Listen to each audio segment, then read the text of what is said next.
When you do promote somebody into a leadership role, it's a completely different skill set. As an individual contributor, you roll up your sleeves, you take the bulls by the horn, and you just go for it, and you get it done. You're the hero. But as a leader, you need to be a hero maker. You need to learn how to win through your team. Like in football, right? The coach is on the sidelines. He's not throwing the passes or making the tackles. He has to support and stretch his team and his players to be the best they can be. Set the vision, set the goals, and let people fail. And those are completely different skills.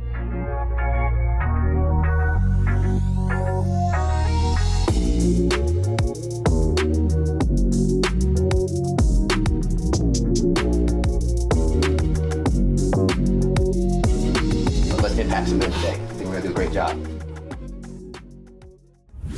What's going on, everybody? Welcome back to another episode of The Modern Man Podcast, where we connect men in pursuit of their potential. I encourage you to join us as we embrace discomfort, cultivate community, and put wind in each other's sails. Now, before we jump into the podcast, first, I want to ask that you hit that like button, hit that subscribe button to get a new episode each and every single week, and share this with somebody else that you know can get value from it. And it's really one of the best compliments that you can give us here on The Modern Man Podcast. Also, to the men that are listening or watching, don't forget to check out the Noble Knights Men's Group, where you can find the support, accountability, and mentorship you need to achieve your goals. Join us and become a part of a community of like-minded men on a mission to increase their capacity for life. And I'm excited because we're going to get some wind in our sails today from my guest, who is the veteran CEO of Learn It, a globally recognized learning and development company that has upscaled over 1.8 to 2 billion professionals and empowered more than 14,000 organizations across over 300 cities and 15 countries. It is my honor to have back on to the podcast for a second time, Damon Lembi, joining us and taking the time to be on the podcast. Damon, great to see you again, brother. Hey, brother. It's an honor to be here, back for a second time. So thank you so much for having me.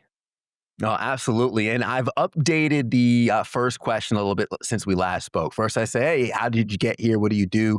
The question I ask now at the beginning of the episode, it's a little bit of a brain teaser. I let the guests take it wherever they want. But Damon, if you were to walk into a room full of people, no one knows you or what you do, how do you introduce yourself?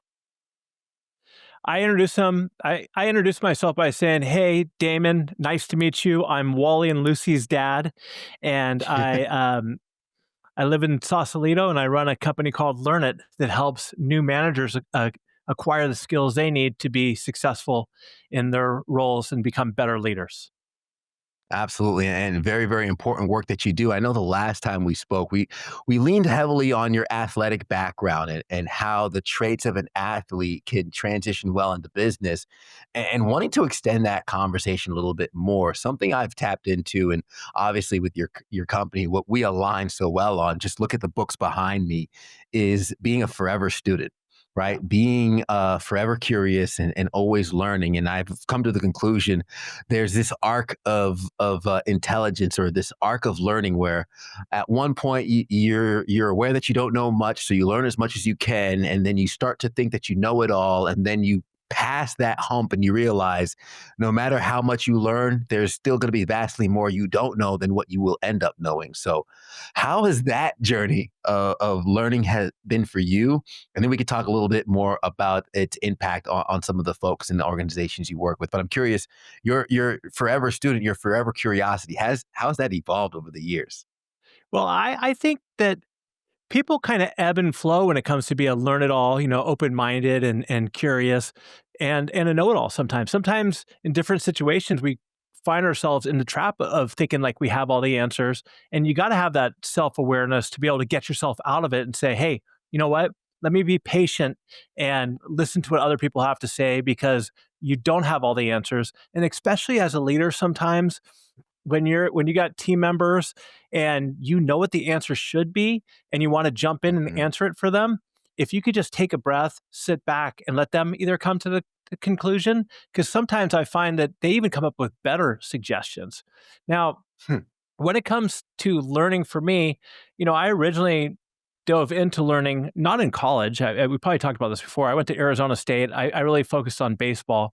But when I moved into a leadership role at Learn It, probably 25 years ago, I realized that the only way I could be successful at this was to tap into mentors, to read a ton of books, to take classes, to learn. Because I went all in and I always wanted to stay ahead of the game. I felt like that was going to be my competitive advantage. And you learned a lot about that from playing sports. You learned how to have learning agility. You go out on the baseball field, you strike out, you got to unlearn your bad habits, maybe get a little feedback, come back and try to do it again. So I think learning is kind of bred into you for a lot of great athletes. It's one of the most key things I learned growing up playing sports. And I've never really felt like somebody, maybe it's imposter syndrome, even or limiting beliefs, like I was the smartest person in the room. I've always taken the approach that there's more to learn. And I've found, Ted, that a lot of the best leaders I've either interviewed on my show or I've worked with, they are super humble and they're curious and they have that insatiable appetite for learning and continuing to find ways to get better. Yeah. I love that insatiable appetite for learning because, and just to kind of relate this to the sports world or even with baseball specifically, being amazing at swinging a bat doesn't make you an amazing coach. Mhm. And we see in leadership and in traditional organizations, someone who's really good at their job, and it makes sense. Let's promote them to manager. Let's promote them into leadership. And it doesn't always track that. That's a whole new set of skills. It's a whole new set of emotional intelligence and other avenues, which don't necessarily get highlighted on. So with that thought process in mind of the graduation from doing the job to then empowering others to do the job, what is it you notice with some of the leaders and some of the management and organizations that you get to work with, and even the guests that you have on your podcast? What is it that they seem to tap into that helps make that transition easier? And you mentioned finding mentors, but I'm curious into if you could pinpoint certain skills or certain areas that tend to be the separator between those who just get it and those who are really successful. Well, I like that you brought that up because when you asked me to introduce myself, I talked about, companies that help new leaders in the roles. And I think one of the biggest challenges that we see with our customers are promoting people into leadership who shouldn't be there. Because you think they're great at what they do, like they're a great sales rep or they're a great engineer. Oh, that will make them a great manager. Far from the truth. Um, it's also funny too. I recently just came out with a kids book called The Learn It All Leader for Kids, and it's a baseball story about a young kid named Noah who was the best batter, best player on the team. Coach got sick. He thought that he automatically should be the coach because he was the best player, but it turned out that he shouldn't be. And so it's a very, very common challenge. And the first thing I want to say is that I don't think that the career trajectory should always be looking to go into a leadership role. I think that's where a lot of organizations make a mistake. Some people are fantastic at their technical skills. Again, whether it's sales, whether it's accounting, and they're just better off being there. And that's okay. And to answer your question around what should organizations look for before they promote people, they should, first of all, you need to ask, is this something you want to do? I Mm, can't tell you how many times people I've mentored or people that we work with say, I didn't even have an option. They just told me that they're promoting me into this role. So you need to ask, and then you need to really listen to what the answers are. Are they looking for the right reason? Is it because they truly want to help others? Are they somebody who's patient? Have they coached before?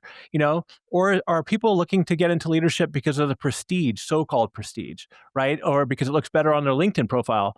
So there's just certain things and different kind of questions you should ask. And when you do promote somebody into a leadership role, it's a completely different skill set. As an individual contributor, you roll up your sleeves, you take the bulls by the horn, and you just go for it, and you get it done. You're the hero. But as a leader, you need to be a hero maker. You need to mm, learn how to win through your team, like like in football, right? The coach is on the sidelines. He's not throwing the passes or making the tackles. He has to support and stretch his team and his players to be the best they can be. Set the vision, set the goals, and let people fail. And those are completely different skills. And so, as somebody who's an individual moving into a leadership role, you really need as well to figure out where are your strengths and what are you passionate about? If you're somebody who wants to see others achieve, if you want to learn how to coach people, and you have to have patience, Ted, trust me, you have to have patience. eh, uh, then that's a good move for you. But if it's not, it's totally fine. Yeah. You mentioned patience and being decades at the helm of Learn It. I imagine you've seen a gambit of leaders, and you've also worked with organizations in identifying some of those traits that would identify a potential natural born leader or potential good leader, right? Outside of patience, what are some of the auxiliary skills? And I believe I think you taught me that term, auxiliary skills, as opposed to hard skills and Yeah. soft skills. um, what are some of the auxiliary skills that some folks listening to this podcast, whether they lead an organization themselves, we have a lot of business owners who might be looking to promote within their own company. What auxiliary skills should they look for in some of their employees or some of their team that might signify the transition for leadership? Well, one thing you mentioned about a minute ago is you said, born leaders. Sure, there are some people who are born with some innate leadership skills, but I'm a big believer that leaders aren't born or made, they're always in the making. So I don't Mm, want any of your listeners to don't think that they can't be a leader, because I believe we all can be leaders. You just got to work hard and grow and learn. But some of the skills that's super important, one is empathy. Uh, Put yourself in, you got to be able to put yourself in other people's shoes. Not everybody's going to be able to do the things that you do exactly the way you do it. So you need to understand where people are coming from. I think that that is incredibly important. I also think a tough skill, but critical for leadership, is you got to learn how to be able to delegate. Uh, if you're a business owner, like I was for a very long time, and I thought I had to be involved in everything, you end up becoming the bottleneck. Everybody just sits around waiting for you.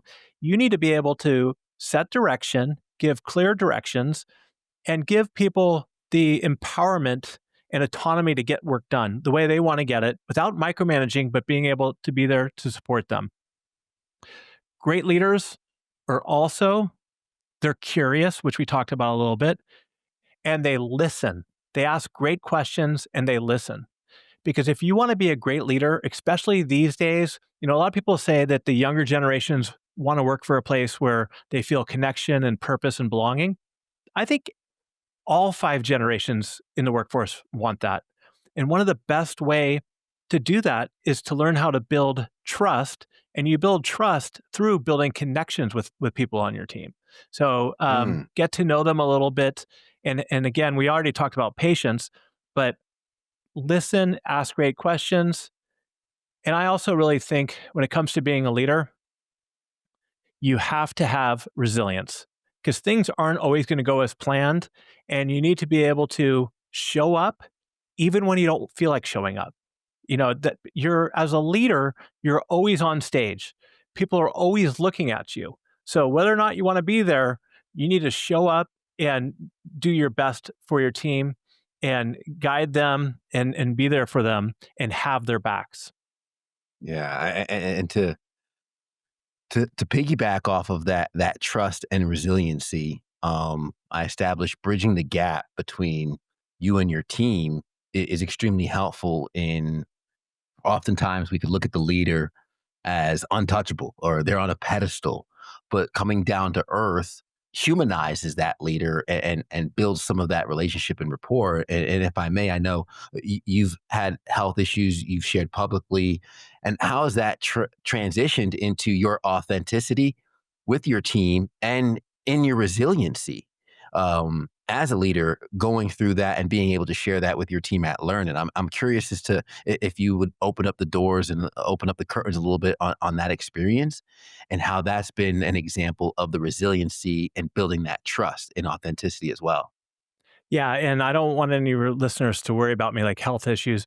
Yeah. What Ted is referring to, which is true, is I was diagnosed with an eye condition about 7 or 8 years ago, where over time you progressively lose your center vision. You don't go completely blind, but you have your peripheral vision. So it's a big change. It's not something I ever expected to have happen, but it's the situation that I'm in, and you got to make the best out of it.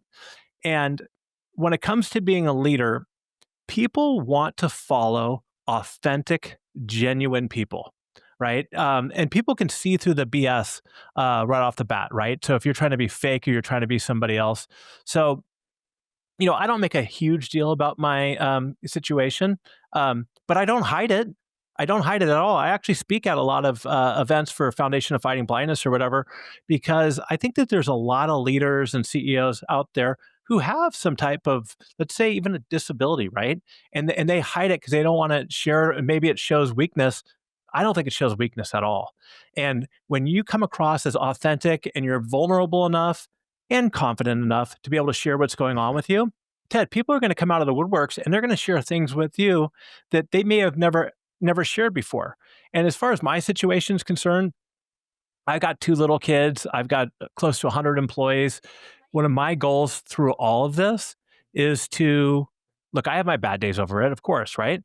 But my goal is to be strong, be confident, and just show people you can make it through these challenges or these stupid constraints that are put on you. And it's okay. We're all going to get through it. And so I think by being that way, being authentic, being genuine, I think it opens the door for others to have trust, to feel more safety when it comes to learn it, and also, or to themselves, and say, hey, look, Damon's just like everybody else, right? So if he can do it and he has these challenges going on with his life, then whatever I have going on myself, I can make it through too. And by the way, sure, vision's a very difficult thing to deal with, but there's got to be grateful for what you have. And there's people in a lot worse situations. Yeah, and it's always that perspective that helps you kind of navigate things, remembering in terms of not necessarily what I lack, but what I pack. It's what I have and what I'm taking with me. I like And that. Not what I lack, but what I pack. I'm gonna steal that yeah, one.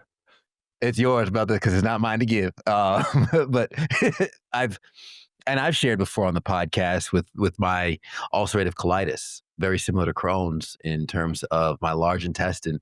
Landed me in the hospital, couldn't keep down food, and I remember the nurse writing, "Today we're going to keep down liquids, and then today we're going to keep down soft foods." And after losing 30 plus pounds in a month, which I don't recommend that diet, it trying to get my energy back and walk up and down the hallways. But even to now being in a position where the Crohn's and Colitis Foundation, I've been able to do talks with them and speak to other kids. And this year, the honoree for the Crohn's and Colitis Foundation, he came and shadowed me because he's a high school kid who wants to be a meteorologist, loves atmospheric science. And it transitions our pain into purpose, because this is a kid who at one point faced the same diagnosis that I had, and he thought his his life was over. Now, it wasn't that extreme, but he's like, man, how will I live a normal life? How will I do the things that I want to do? Does And that make you thankfully, feel good though, that somebody's looking up to you in that way and you could lead and show them that you can get through it? honestly, man, it almost, A, it made my day. B, I kept saying I'm training my replacement, but um, it's it brings purpose to the pain, and it pales in comparison to anything that I was going through. Like it empowers the pain. It makes it something that I'm thankful for, right? And I'm gonna mention the gratitude quota that you have as one of the leadership habits. But when it comes to going from my own, pity party with my diagnosis to years later learning to live with it, navigate it, to then seeing that this is something I could pour into somebody else. And I'm telling them what everyone told me when I first got diagnosed. Don't worry, you'll get through this. And now I'm from that perspective, completely erased any pain that I went through. At that point, the only thing I saw was the purpose of what I can give to this young man and the motivation I could pour into him. Because I didn't see ulcerative colitis. I saw untapped potential. I saw so much growth in what he was capable of. And I wanted to extrapolate that and eclipse it over what we tend to focus on, which is what we lack and not what we pack. Um, Go ahead. I want to say something about that, because with or without pain, and what you did is amazing. But that is something right there, Ted, that you mentioned that great leaders do. They see untapped potential. They see potential in people that maybe they don't even think that they have. And you bring that out in them. You stretch them a little bit. You show them that they have more in them.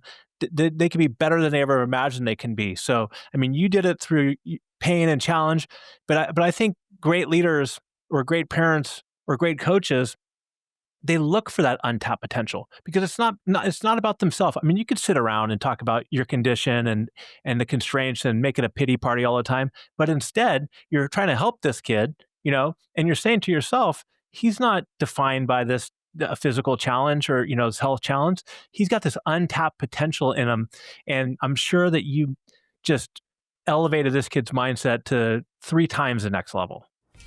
If iron sharpens iron, so does one man sharpen another.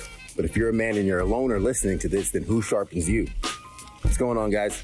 Ted Phaeton here, host of the Modern Man podcast, also founder of the Noble Knights Mastermind Group. And I'm just out here encouraging you to find your circle. Maybe you're on a personal growth journey and nobody around you understands the new mentality that you're possessing. That's okay.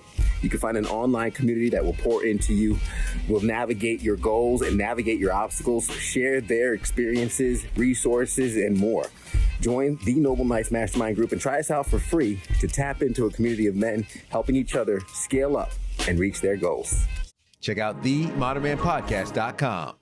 I gave him my cell number, and his parents were very thankful. Actually, after this, I'm gonna have to text him and check on him and say, "Hey, how's senior year going, man? You got about 4 years to get your degree and replace me." Yeah.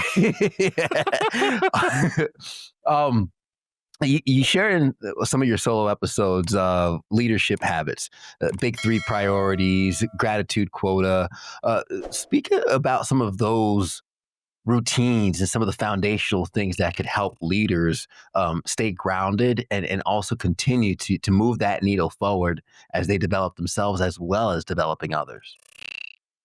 I would say, thank you for mentioning those solo episodes. I put a lot of work into them. They're hard. They're hard, but when you do them, it actually helps you really go through what's important to you, especially when it comes to being a leader.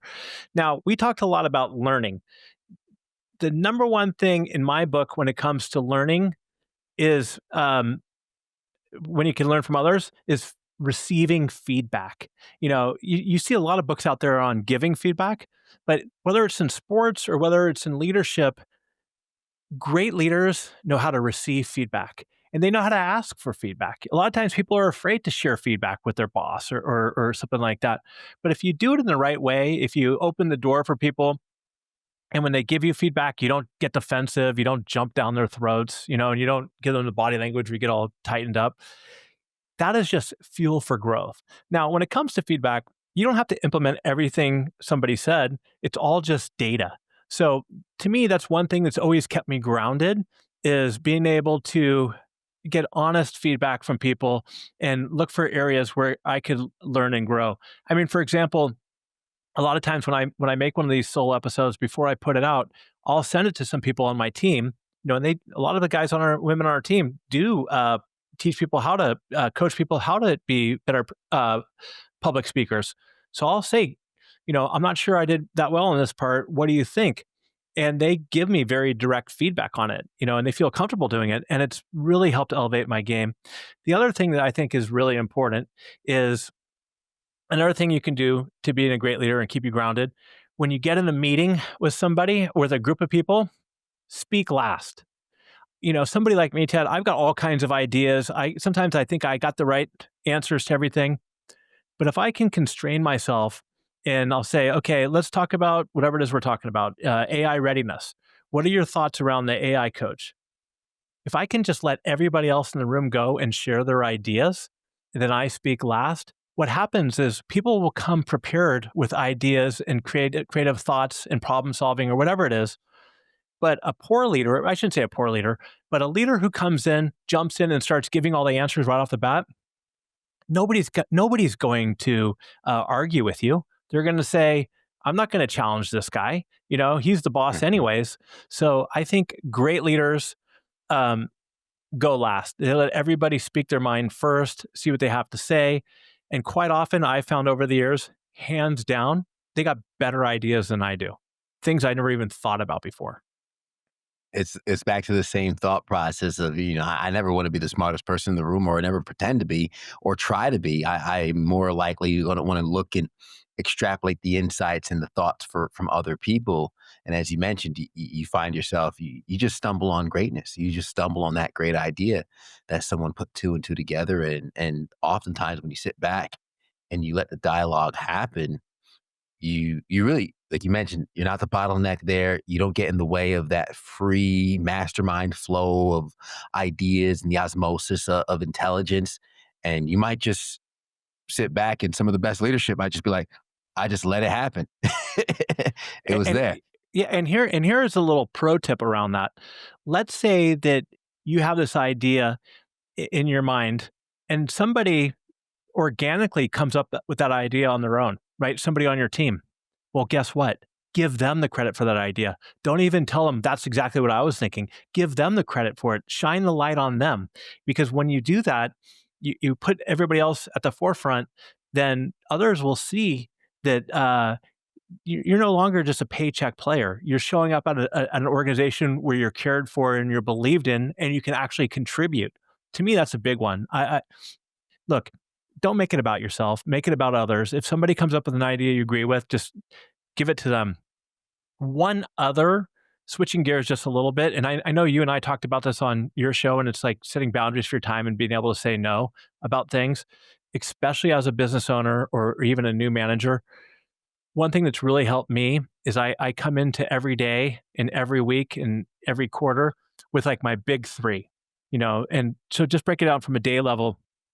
First thing I do, I have it right here, my notebook. I write down, here are the most important three things that I got to get done for the day, and those three always need to be aligned with my quarterly goals. And if I have yearly goals that don't adjust all the time, because that happens sometimes, right? But they need Mhm. to be. You need to get those things done first, whenever possible. Whether it's having a difficult conversation, whether it's getting a proposal out, whatever it is, whatever those things are. There's that book. I don't know if you ever read it, Eat the Frog. It's like Yeah. get the hard things done out of the way. Because if you just have a list of things, you just walk into chaos all day long, and you might check 20 things off your list, but you'll probably walk away saying, did I even get anything done today? Especially if it's the most important thing that you need to get done. You could be really busy, Mhm. but not productive. And we all know I love to speak on that. We I wanna talk about leadership through chaos and through challenges, because we can meet our team, we can let ideas flow, we can highlight others and put the spotlight on others, pour into people and extrapolate the potential that they might not see within themselves. Um, but I feel as though there's a certain strategy and a tactic that can come when we're leading through chaos or we're leading through challenges. I'm curious into how leaders could approach that, how we can meet the team where they're at, still give them that comfort view of we got this, but also properly articulate the urgency. Well, thanks for asking. And for your listeners out there, I've been through three economic downturns. First in the dot-com days back in 2000, when the dot-com Mhm. crashed. I was right in the heart of that in San Francisco. 2009, the Great Recession, and then with COVID. So fortunately, I've been able to learn over time. And first and foremost, what leaders need to do is to over communicate and be as transparent as possible when you're leading through chaos. And that's because when things get really tough, people start making up things in their mind. They always go to the worst case scenario. So you want to be as transparent as possible around what's going on. Secondly, I think it's important to be vulnerable, but with confidence. We talked about this a little bit, but I always refer back to one of my heroes, Winston Churchill, during the Battle of Britain in 1940, where he'd get up there and he'd say, look, we're in a very difficult situation. I don't know how we're going to make it through, but we're going to make it through, and we're going to make it through together. And so, just addressing England and saying, "Hey, we're going to make it through together." And that's the same thing you have to do when you're managing through chaos. Look, leadership's pretty easy when everything's going great, right? But when times get tough, when companies start laying off, when there's tariffs or there's just challenges throughout the world, and now we have, which is a big one, which I think could even be great, is AI disruption. right? And so that's a big disruption, and it's chaotic. People are wondering, am I going to lose my job? What's going to happen? You know, I think what a leader can do around that is we work with a lot of organizations now and helping them get AI ready.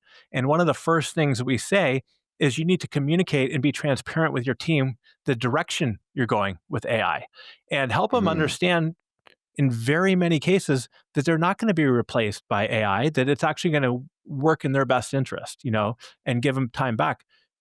Because if you don't, people could even start sabotaging projects, because they feel like I don't want this AI to work, so I'm gonna lose my job. But if you're communicating throughout the way on what's going to happen, I think it goes a long way. And also, it comes down to as a leader, we talked about this resilience, and there's also integrity. Leadership's never a linear road. You're going to have ebbs and flows, and bad things are going to happen. It's going to be a challenge. You just got to show up. You got to keep your head, and you can't go at it alone, right? Whether you have mentors or other groups you can talk to, but just like your men's group that you have, right? I mean, people need people that they could speak with. Your noble knights, right? People need people that yeah, they can communicate with, because it can be lonely in a leadership role, right? And last but not least, you got to take care of yourself personally. Because if you're struggling during the day, you're battling it through. I just remember in like 2000, whatever, we'd be battling it through. It'd be tough, to feel better. I'd just go have a bunch of drinks, eat bad, and have a bunch of drinks. Luckily, I was young enough where I can kind of get over it, but I'm still kind of hazy.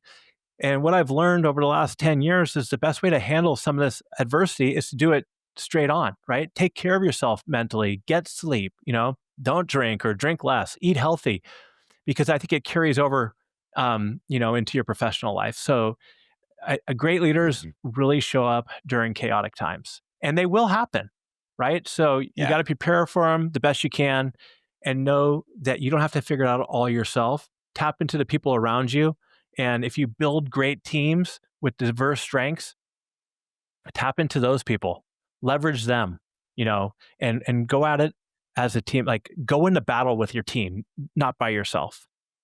I love that. And to your point of navigating through that chaos and not escaping through having the drinks afterwards is I've come through challenges in my business and not to be graphic or crude, but my wife she laughs every time I say the term because I've gotten into journaling and as I'm training for more fitness challenges, I've abstained from drinking and I've gone through some things.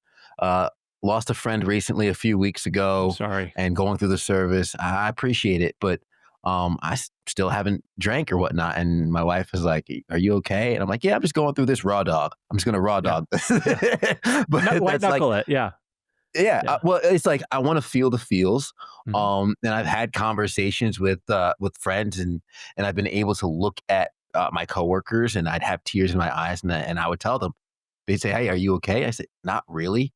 This Mhm. hurts, but today's better than yesterday, and the grief comes in waves, but we'll get through it." Because I'm just being honest, and I'm letting people know I'm not trying to numb the pain to diminish my performance at work or even diminish my presence with my family. I'm able to stand in the presence of the pain, journal through it, meditate, and take care of myself and lean in to my community with the Noble Knights and talk to them. And a lot of them, they knew my friend who passed, and we were able to share memories. But I joke saying the raw dogging it is no, I want to feel it for what it really is so I can articulate it and I can keep people um, updated on my process and where I'm at. And in doing so, what I hope is someone else gets the courage to, okay, maybe I don't need this drink to make it through. Maybe I just call Ted and he tells me how he did it. What's great about that, Ted, is I quit drinking about 8.5 years ago, and not because I ever got a DUI or whatever reason. I was in my early 40s, and trust me, we drank plenty. I hung out and had great times. And I'm not somebody who goes out and tells everybody, oh, you need to quit drinking. You need to do this. You need, whatever, right? I mean, for each their own. If you want to go out and have a couple drinks, fine. But what I found, like when I was losing my dad to cancer, I would drown myself to feel better in booze. I was living with them, and I'd drink quite a bit. and to wake up the next morning and I'd be all anxious, right? That anxious feeling you got. But then I went through a period with him, to help try to get him healthy and to go and have an operation where neither of us, we didn't drink at all. And what I found was I didn't need it to feel better the next morning. I mean, I didn't need it to feel better that night. And the next morning, there was no anxiety. And so that was one of the first things that helped me lead to getting over it, that the drinking and eating bad food and doing things you shouldn't do, it just prolongs this anxiety. And if a guy like me could give up drinking, anybody could, right? Yeah. And we just, it's just a false sense of hope. And I think that's so cool that you're talking about that, raw dogging it. Yeah, I mean, it's been one of my favorite things that I've, well, I don't say favorite, but it's one of the things that I'm most grateful for I've been able to accomplish, and it's worked for me. When you look at the next 5 to 10 years, and I know you mentioned AI, and there's a lot of learning that goes into things for that. And I know that the term is, AI won't take your job, but someone who understands it will, right? Mhm. So this is something that's going to be integrated with. I'm curious how you see leadership looking for Learn It, and even with the organizations and leaders that you work with, how do you see leadership changing and evolving over the next 5 to 10 years? I mean, that's a great question, and I don't think anybody has the perfect answer for that. And AI will take some people's jobs. But here's the thing. If you're getting involved with AI right now and you're leveraging it and you're playing with it, you will find jobs and you will be successful, because AI is going to work alongside. But if you're somebody with your head in the sand and you're given pushback, those are the ones who are going to be out of work. So I just want to be clear on that. Hmm. So for everybody out there, get involved. I'm not a technical person, but I use ChatGPT and Gemini and Perplexity and all these tools all the time. And what I think what I think leadership's going to look like in the future, I think you're going to be managing teams of humans and AI agents, and that's going to be the new form of hybrid work, and it's working alongside robots and agents, and so that's what great leadership is going to have to be about. And the most important skills out there, and this is what's going to keep learning in business, are these soft skills: critical thinking, problem solving, empathy, communication, collaborate. All of these skills, at least not in our lifetime, aren't going to be replaced by AI, right? And so you got to work alongside them. The AI doesn't work if you're not asking it the right questions, if you're not thinking critically, if you're not using it to challenge your assumptions. I mean, the other night I had a little disagreement. Let's call it a disagreement with my wife. And instead of asking AI, what's the answer to this question, I said, here's our situation. I always like talking to it. Give me 3 examples of how or why I could actually be wrong in this situation. And it spun up some answers, right? And it's so cool. Nice. So that's the critical thinking and problem solving that you can leverage a tool like that. And it's going to be, AI is at the worst it's ever going to be. It's only going to get better. So get involved now. Yeah, and we've said on the podcast before, the quality of your life is based on the quality of your questions, and could see the interaction with your AI and the AI agents. The quality of your AI is based on the quality of your prompts, and that's a fantastic prompt to give, because so many people look for AI to reaffirm Mhm. their view of the world, reaffirm their bias, reaffirm, but to ask for it to challenge you. One of the scariest prompts I asked ChatGPT once was, given all the time we spent together and everything you know about me, where do you see me in the next 5 years, and what are my biggest flaws and blind spots? Oh, What did it oh. say? No, if share one of them that you're comfortable with. Um, well, it did say that I'm highly ambitious. It sees Mhm. me going places. My blind spots and my biggest downfalls is I take too much analysis paralysis. I Mhm. have perfectionism. I worry too much on getting it right rather than just taking action. So those are the things that I've recognized, and I had to stand back and go, oh wow. And what's great is the follow up is I go back and I talk about a situation. Hey, I'm considering this sponsorship proposal and this something for the podcast. Am I doing it again? Like, like am I Are you am I getting my overthinking own way again? paralysis? Yeah. Exactly. And again, I spend so much time with it, so why not ask for that honest feedback? Like you mentioned, leaders I get did the feedback. same thing. I did the same thing. I threw my book in it and I said, if Damon Lembi was applying for a CEO role at this Fortune 500 company, what are 5 reasons why you wouldn't hire me? And one of them Huh. was lack of experience outside of the specific industry that I was in. That in some ways the tenure is really good, but if you don't have that outside experience or working with organizations of a larger scale, that could be a deterrent. So it's just Mm. super cool to do like what you did and what I did, and talk about getting feedback, right? You have this tool that you could just use at any time to help make yourself better. I use it all the time, Ted. I might have told you this. Every time I do an interview or be interviewed, I've got a couple prompts and I said, share with me what I did well, what I could do better, and give me examples. And I've accelerated my growth in podcasting, I think, by having it challenge me on what I did well and what I could do better. No, I love that. And I'm sure I'm going to just try and cheat the system. And AI, this is a stellar podcast. This is a fantastic. There's nothing to improve on. No, I'm joking, but great conversation. And I wish we had more time, but I want to first make sure that for a lot of our leaders that are listening, a lot of the men who are looking to scale their business and embody more leadership in their lives, I'd love for them to get access, not just to learn it, but your podcast, to reach out to you. What are some of the best links and resources folks can find? Well, first, connect with me on LinkedIn. I love connecting with people on LinkedIn, just Damon Lembi at LinkedIn.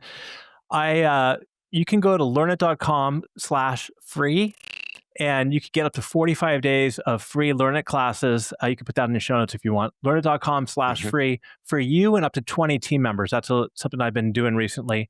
Check out my book on Amazon or Barnes & Noble, The Learn It All Leader. I've got a kids book now called The Learn It All Leader for Kids.